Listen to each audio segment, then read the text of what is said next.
Did you know that every time we remember something, we practically remove those memories from long-term storage and transfer them into short-term memory,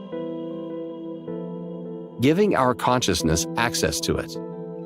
Once used, this information is returned to its place as if it had been re-recorded. But here's what's interesting.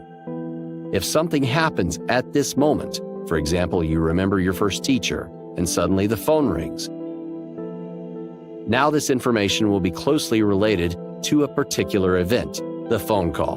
And the next time you need to extract the teacher's name from memory, you'll remember the content of that conversation.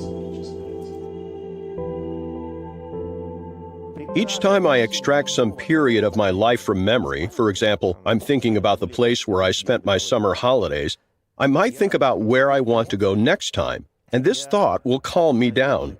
But next time when I start thinking about my summer holidays, I'll remember not only the place I went to, but also where I would like to go, where I was planning to go next time. So what did I do? I extracted the memory, experienced new information, and rewrote the association of the previous memory trail with the new memory trail.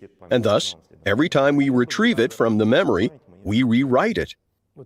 There's a process, rejuvenation of memory. The idea behind it is that we constantly need to extract important things from memory, and when we think about them, we memorize them again. And if we don't have brain structures and systems that are responsible for memorizing those things, they begin to melt away and leave our memory without being able to be updated. The hippocampus is an important part of the limbic brain system. This structure acts as a storekeeper that places information on the shelves of our memory. One information that is not in particular demand is far away, and the one that is more important and required more often is closer. But the frontal lobes of the brain are engaged in the search for information in memory and its extraction. Interestingly, there is also a difference between the left and right areas of the frontal lobes.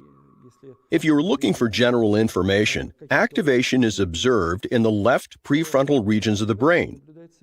If the information is personal, you are searching for elements of your personal experience, autobiographical memory, and the right structures of the prefrontal cortex are engaged.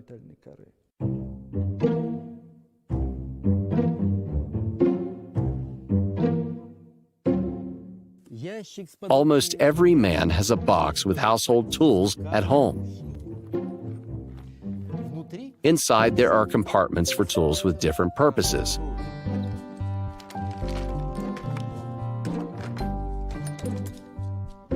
A wrench, for example. You get it out of your box very rarely. And some tools have been there for years, but you still keep them. You never know, you may need them one day.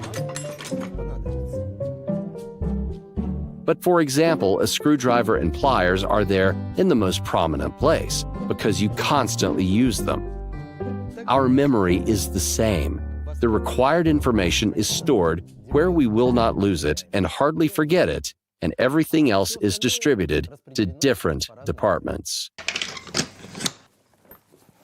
There is so-called procedural memory. It is about how to do things, how to brush your teeth. When you get up in the morning, you don't think, how do I use this toothbrush? How should I hold it? Or to brush my teeth, which way do I brush? It's something we do subconsciously.